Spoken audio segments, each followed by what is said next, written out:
자녀가 복을 받는 것만큼 부모에게 아마 큰 기쁨은 많지 않을 것입니다. 나라마다 미국은 어린이날이 없지만 미국은 1년 365일 어린이날이다 그렇게 이야기를 하지만 많은 나라들이 어린이날을 지키면서 자녀 세대, 다음 세대가 어찌하든 좀 잘 세워져 가기를 원하는 그런 마음들을 가지고 후세 교육을 위해서 애쓰는 나라들의 모습을 볼 수가 있습니다. 예수님 당시에는 어린아이와 그 여자와 그리고 가난한 자 또 나그네 이런 사람들이 주로 그 사회 속에서 가장 약자들로 인식되었기 때문에 예수님께서 약한 자들에 대한 관심을 많이 가지면서 어린아이에 대한 배려를 참 많이 하신 것을 볼 수 있습니다. 어린아이들이 내게 오는 것을 금하지 말라. 천국은 이런 어린아이의 마음을 가진 사람이 들어가는 거다. 이런 말씀을 하셨습니다. 근데 오늘날은 꼭 그렇지만은 않은 것 같아요. 어린아이에 대한 배려가 너무 많아서 우리 자녀들이 때로는 좀 지나칠 만큼 바르게 어떤 규율되지 않은 그런 모습도 가지면서 고민할 때가 있습니다. 어떻게 우리가 우리 자녀들을 믿음으로 잘 세울까 하는 것은 우리가 평생 고민하고 기도해야 할 제목이라고 생각합니다. 우리 이제 미국 안에 있는 한인교회들은 자녀 교육에 대해서 어떻게 아이들을 잘 세울까 하는 고민을 참 많이 하는데 그 중에 이제 하나는 아이들을 기꺼이 잘 자라가게 하는 것도 중요하지만 아이들이 잘 디스플린 돼서 좀 이렇게 믿음의 법을 따라 잘 살아가게 했으면 좋겠다 싶은데 그게 영 잘 어려운 경험을 경험합니다. 여러분 성경 속에 이런 말씀이 있는 것을 아시면 아마 기절할 깜짝 놀랄 분들도 있을지 모르겠습니다. 잠언 23장 13절에 보면 이런 말씀이 있습니다. 아이를 훈계하지 아니치 말라. 채찍으로 그를 때릴지라도 죽지 아니하리라. 이런 말씀을 했습니다. 그럼 빨리 어린아이 시절을 보낸 것이 천만 다행스러운 줄 아셔야 될지 모르겠습니다.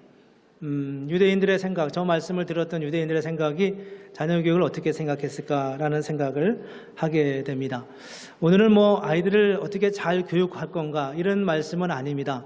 오늘 본문 말씀을 통해서 우리가 나누려고 하는 초점은 부모가 자녀를 위해서 할 수 있는 최고의 것이 뭐냐, 그리고 그 최고의 것을 했을 때 우리 자녀에게 어떤 삶의 역사, 어떤 결과가 오냐 하는 것을 우리 한나의 모습, 한나의 기도를 통해서 살펴보려고 합니다. 여러분 잘 아시지만 이 한나는 엘가나라고 하는 남편을 두었고 또 엘가나는 자기 말고도 또 한 부인이 있었습니다. 그 부인의 이름은 브닌나였죠. 브닌나는 아이를 낳고 여러 명의 아이가 있었고 한나는 안타깝게도 아이가 없었습니다. 과거 시대는 아이가 없다는 것은 굉장히 불행한 일이고 또 하나님으로부터 어떤 그 벌을 받는다고 하는 그런 느낌까지 있었기 때문에 아이 없는 여인이 행복하게 삶을 살아간다는 것은 거의 불가능한 상황이었습니다. 근데 그런데도 불구하고 이 엘가나는 굉장히 양식 있는 남자였는지 모르겠는데 아기 없는 이 한나를 그렇게 끔찍이 사랑했습니다. 어떤 면에서 브닌나보다 더 사랑했던 것 같아요. 1년에 한 번, 두 번씩 이 성소에 올라가서 제사를 지낼 때쯤 되면 각각 자기 몫의 제물을 가지고 하나님 앞에 드리는데 늘 이 한나에게는 2배의 몫을 주었다는 거예요. 근데 이제 이 모습을 보면 당연히 아이도 없는 저 한나에게 엘가나가 특별히 더 사랑하는 모습을 보면서 이 브닌나가 마음에 원치 않았을 거 아닙니까? 속상한 거죠. 나는 아이도 다 낳아주고, 옛날에 이렇게 표현합니다. 낳아주고 이랬음에도 불구하고 사랑을 저 여인에게 더 해주니까 매번 성소에 올라갈 때마다 이 한나를 불편하게 합니다. 너는 아이도 못 낳는 주제에 이러면서 이제 이야기를 했겠죠. 그러니까 이런 상황만 되면 한나가 너무 힘들고 어려웠어요. 분노하게 했다. 분을 일으켰다라고 말했습니다. 브닌나의 이름을 가만히 생각해보면 브닌나, 분을 일으키는 나 이런 느낌이 들 만큼 브닌나의 삶의 모습이 브닌나와 한나는 굉장히 그런 갈등 관계에 있었습니다. 이 한나가 어느 날 성소에 올라가서 그런 안타까움으로 한 번만 그러진 않았겠죠. 하나님 앞에 많이 기도했습니다. 정말 구박을 받아가면서 하나님 나에게도 아이 하나만, 아들이었겠죠. 아들 하나만 주십시오. 그렇게 기도했습니다. 그 기도가 너무 간절하고 너무 아파서 이 엘리라고 하는 제사장이 그 기도하는 모습을 중얼중얼하는 모습을 보고서 술 취했는가 보다 이렇게 생각하면서 당신 여인이여 술을 좀 끊고 여기까지 와서 술 주정을 해야 되냐? 뭐 이런 식으로 이제 이야기를 하죠. 그때 이제 한나가 자기 자초지정을 다 이야기합니다. 제사장님 사실은 그런 게 아니라 제가 아이가 없습니다. 너무 마음에 아파서 아이를 달라고 하나님 앞에 기도했습니다. 그렇게 하자 이 엘리 제사장이 너에게 하나님이 아이를 주기를 원한다고 선언하죠. 이 말을 듣고 한나가 아이가 있을 줄 믿고 돌아가서 정말 1년 후에 놀랍게도 아이를 낳고 그 아이를 사무엘이라고 이름을 지었습니다. 아들을 주기만 하면 평생을 하나님 앞에 드리겠다고 이 한나는 기도했습니다. 그 기도하면서 하나님 앞에 이 아이를 드리겠습니다. 성경대로 말하면 이 아이의 머리에 삭도를, 칼을, 지금으로 말하면 이발기계를, 이게 더 이해가 쉬울 것 같아요. 이발기계를 대지 않겠습니다. 머리를 깎지 않겠습니다. 과거 고대 시대에는 하나님 앞에 드려진 사람이 지켜야 할 몇 가지 일이 있는데 그 중에 하나는 포도주를 금하고 독주를 금하는 뭐 이런 것도 있지만 그 중에 하나가 머리를 깎지 않는 것입니다. 머리를 깎지 않음으로 내가 하나님 앞에 드려지는 사람이다. 이렇게 표시를 가지고 하나님 앞에 평생을 살아가는 거죠. 그 대표적인 사람이 삼손이었잖아요. 삼손이 머리가 길었고 나중에 머리를 자를 때 힘이 없어지는 이제 그런 사건이 있었는데 이 사무엘이 그렇게 머리를 깎지 않고 이렇게 하나님 앞에 드려지는 아이로 자라갔습니다. 여러분 한국에 사시던 분들은 아시겠지만 옛날에 시내버스를 타거나 택시를 타거나 혹은 이발소에 가면 늘 보는 사진이 있었습니다. 오늘도 무사히 이런 제목으로 이렇게 옆에 달려 있으면서 저 아이 사진이 바로 사무엘입니다. 저 아이가 여자아이처럼 생겼잖아요. 저는 이제 저 아이가 왜 사무엘이지? 이런 생각을 했습니다. 자슈아 레이놀즈라는 사람이 18세기 사람인가 그런데 저 그림을 그렸어요. 근데 왜 남자 사무엘을 여자아이처럼 했을까요? 저기다 또 무릎까지 저렇게 또 이렇게 보이게 했어요. 근데 저 머리를 길게 한 저 모습이 바로 나신으로 하나님 앞에 드려졌기 때문에 머리를 깎지 않게 했기 때문에 이제 그렇게 그린 것 같습니다. 저렇게 나이를 낳고 그 아이가 젖을 떼자 이 아이를 성소에 올려 실로라고 하는 성소에 올려 데려다 놓고 거기서 이제 하나님 앞에서 엘리상 밑에서 자라가게 하는 것을 볼 수 있습니다. 그때 이 한나가 이런 고백을 아까 요하 세례식을 베풀면서도 제가 나눴지만 사무엘상 1장 26절로 28절에 보면은 이제 그가 이렇게 고백하는 것을 볼 수 있습니다. 내가 내 주여 당신의 사심으로 맹세하나이다. 나는 여기서 내 주 당신 곁에 서서 기도하던 여인입니다. 이 아이를 위해서 내가 기도하였는데 하나님이 내 기도를 허락해 주셨습니다. 그래서 나도 이 아이를 여호와께 드리고 그의 평생을 여호와께 드리겠습니다. 그리고 거기서 예배하고 돌아왔다라고 말씀하고 있습니다. 정말 그렇게 기도하고서 이제 오늘 그렇게 고백하고서 오늘 우리가 읽은 본문의 고백, 본문의 기도를 이제 이 한나가 하고 있는 것을 볼 수 있습니다. 그리고 이 사무엘은 이스라엘 역사 속에서 정말 위대한 일을 감당하는 그런 하나님의 사람이 되었습니다. 사무엘이 그렇게 위대한 하나님의 사람이 되기까지 어떤 일들이 있었을까? 그 비밀, 그 놀라운 역사의 힌트를 오늘 우리가 이 본문 속에서 찾아볼 수 있습니다. 한나의 기도가 무엇이었을까? 한나는 기도하면서 무엇을 경험했을까? 하는 것입니다. 여러분은 오늘 본문을 가만히 읽어보면 본문은 사실 이해하기가 그렇게 썩 쉽지 않습니다. 본문의 내용을 간단히 훑어보면 이렇습니다. 본문은 아이를 낳은 여인으로서 할 수 있는 기도가 아니었습니다. 한번 1절을 볼까요? 저기서 보면 이제 한나가 1, 2, 3절은 그래도 괜찮아요. 한나가 기도하여 이르되 내 마음이 여호와로 말미암아 즐거워하며 내 뿔이 여호와로 말미암아 높아졌습니다. 내가 여호와로 인하여 기쁨을 얻게 됐고 내 뿔이 뿌는 내 명예입니다. 내 명예, 나의 어떤 존귀함, 나의 힘, 이런 거죠. 내 명예가 여호와로 말미암아 높아졌습니다. 주의 구원으로 인한 것입니다. 내가 그래서 지금 너무 기쁩니다. 이렇게 고백하는 이 한나의 고백을 볼 수 있습니다. 2절에 가면 이제 그가 이렇게 말합니다. 여호와와 같이 거룩하신 이가 없으시니 이는 주밖에 다른 이가 없고 우리 하나님 같은 반석도 없으심이니이다. 이렇게 아이를 낳을 수 없는 여인에게 아이를 주시는 신은 이 세상에 그 어디도 없다. 당신밖에는 없습니다. 오직 여호와 한 분밖에는 이런 은혜를 주실 분이 없습니다. 라고 고백하는 거죠. 요한복음 14장 6절에 가면 예수님이 이렇게 말씀하지 않습니까? 내가 곧 길이요 진리요 생명이니 나로 말미암지 않고는 아버지께로 올 자가 없다. 이런 고백을 그냥 상투적으로 하는 게 아니라 정말 하나님의 은혜를 경험하고 나니까 이 고백이 그의 한나의 마음속에 절로 나는 것을 볼 수 있습니다. 4절에 보면 이렇게 말씀했어요. 용사의 활은 꺾이고 넘어진 자는 힘으로 띠를 띠도다. 용사의 활은 꺾이고, 용사의 활, 이 세상의 전쟁에 능한 용사들의 활은 꺾였지만 그 앞에서 넘어진 자는 힘으로 띠를 띠도다. 여호와의 힘을 얻고 다시 일어설게 될 것입니다. 여러분, 누가 전쟁의 강자입니까? 전쟁을 잘하는 용사가 이기는 거예요. 그런데 지금 한나는 그 역사가 거꾸로 돌아가는 것을 이 경험을 통해서 고백하고 확신하게 됐다는 겁니다. 하나님이 세상의 질서를 뒤집으시는 겁니다. 세상의 질서가 있어요. 세상에 나름대로 그 나름대로 흘러가는 순리의 방법들이 있어요. 어떻게 하면 우리가 명예로운 사람이 될 수 있을까요? 어떻게 하면 우리가 부유한 삶을 살 수 있을까요? 어떻게 하면 우리가 만족한 삶을 살아갈 수 있을까요? 열심히 공부해야 되고 좋은 사람을 만나야 되고요. 그리고 우리가 세상의 질서가 움직여가는 그런 원리들이 있어요. 강한 자에게 잘 좋은 관계를 가져야 우리도 그런 은혜를 누릴 수 있습니다.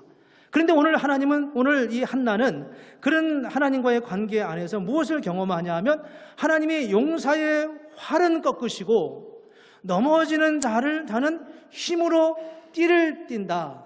하나님의 역사가, 하나님의 운명이 하나님이 우리의 운명을 뒤바꿔 놓으시는 것을 볼 수 있다는 거예요. 5절에 보면 이렇게 말합니다. 풍족하던 자들은 양식을 위하여 품을 팔고 줄이던 자들은 다시 줄이지 아니하도다. 풍족한 자, 부유한 자는 양식을 위하여 품을 팔게 된다는 거예요. 세상 속에 부러움이 없을 만큼 살던 그런 사람들은 오히려 품을 팔아야 살 수 있는 상황이 되고, 줄이고 매일같이 양식이 없던 사람들은 더 이상 줄이지 않는 자가 될 것이다. 전에 임신하지 못하던 자들은 7을 낳고 많은 자녀를 둔 자는 오히려 쇠약하게 될 것이라고, 인간의 운명이 이렇게 바뀌는 것에 대해서 말씀하고 있습니다. 심지어는 6절에 보면 삶과 죽음도 여호와의 손에 있음을 말씀하고 있습니다. 여호와는 죽이기도 하시고 살리기도 하신다라고 했습니다. 7절에 보면 여호와는 가난하게도 하고 부하게도 하시며 낮추기도 하고 높이기도 하신다고 말씀합니다. 8절에 보면 가난한 자를 진토에서 일으키시며 빈궁한 자를 거름더미에서 올리사 귀족들과 함께 앉게 하시며 영광의 자리를 차지한다. 하나님의 은혜 안에서 하나님이 우리의 인생을 얼마나 놀랍게 바꾸시고 새롭게 하시는지에 대해서 말씀하는 것을 볼 수 있습니다. 한나가 어떻게 아들 하나 낳았다고 이렇게 기도할 수 있겠습니까?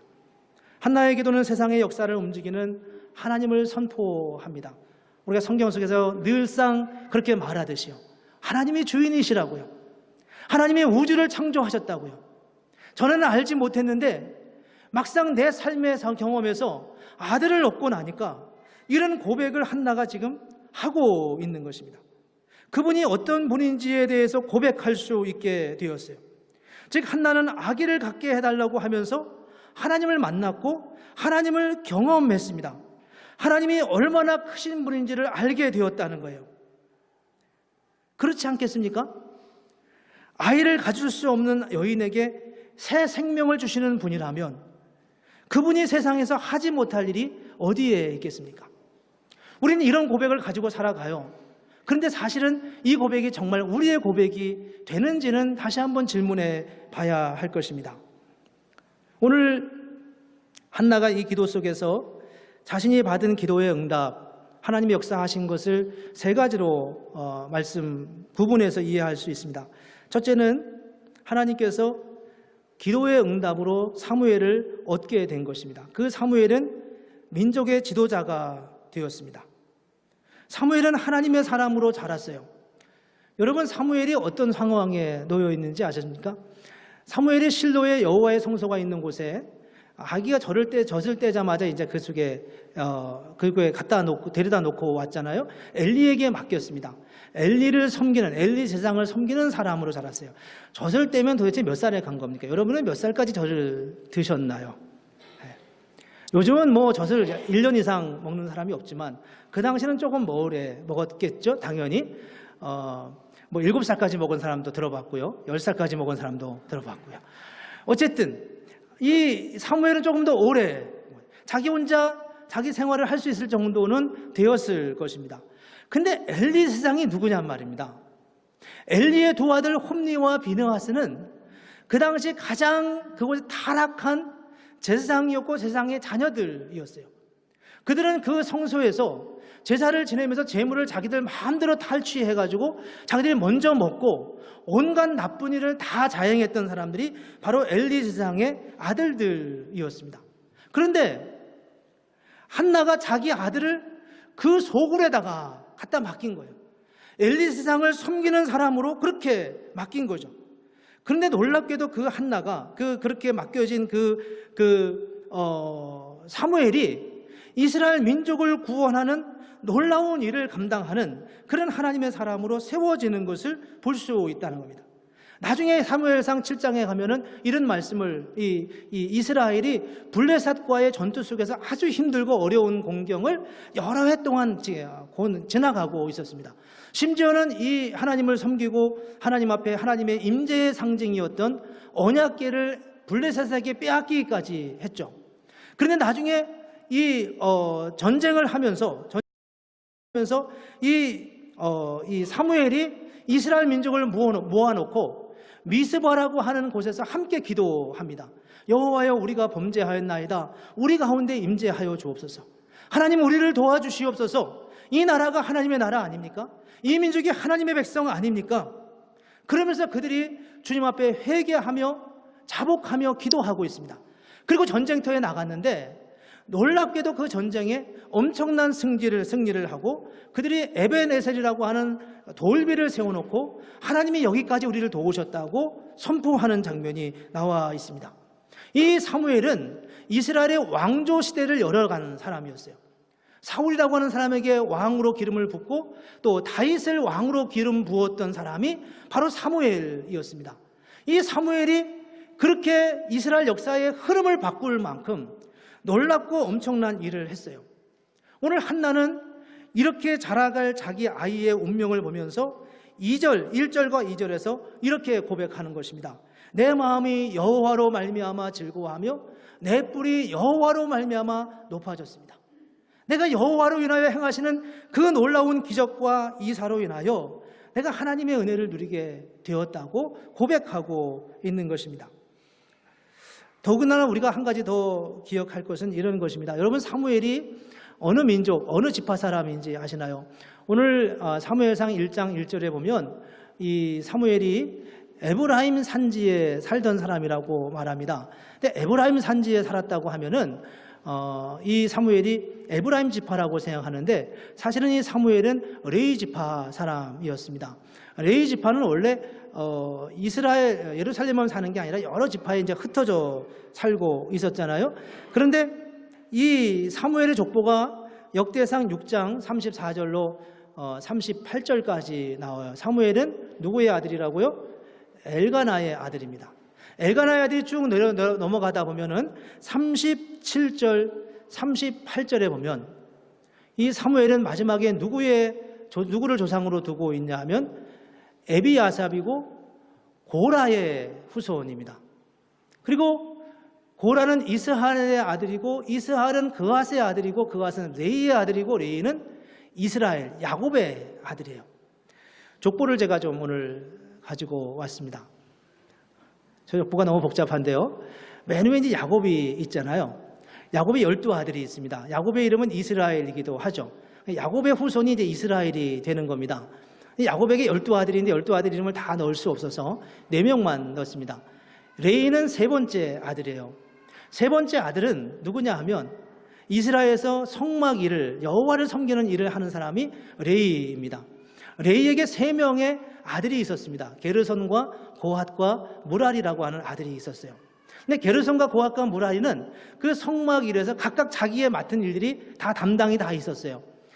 고핫이라고 하는 지파는 가장 그 지성소에 있는 물건, 그 성물들을 관리하는 일을 맡았고, 무랄이 같은 지파는 그 중에 가장 무거운 성막 물건들을 옮기는 일들을 가장 많이 했었습니다.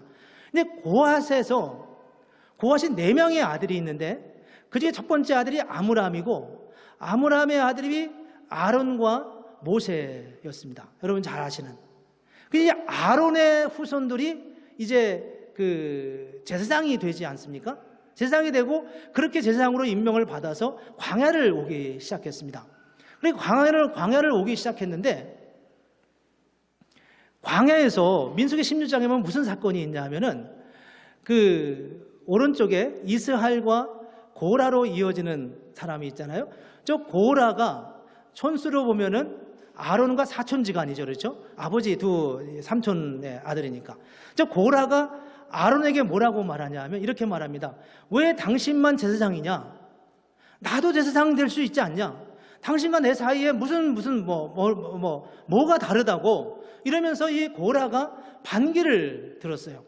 이때 이제 이 일로 인하여서 이 이스라엘이 광야에서 아주 힘들고 어려운 상황이 벌어졌습니다. 이때 모세가 굉장히 하나님 앞에서 그 고라를 보면서 분노하면서 여호와의 말씀을 그들에게 전합니다.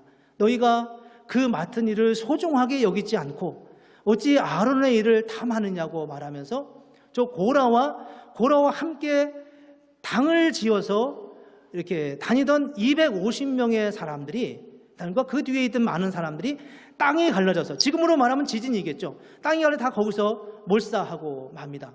250명은 그 불에서 나온 불에 다 타서 죽게 되고요. 그래서 고라는 아주 하나님의 리더, 하나님의 그 주권을 거부했던 대표적인 사람들이 바로 고라였습니다. 근데 이 고라의 후손 중에 누가 나오냐 하면 바로 사무엘이 고라의 후손입니다. 전 놀라운 일이잖아요.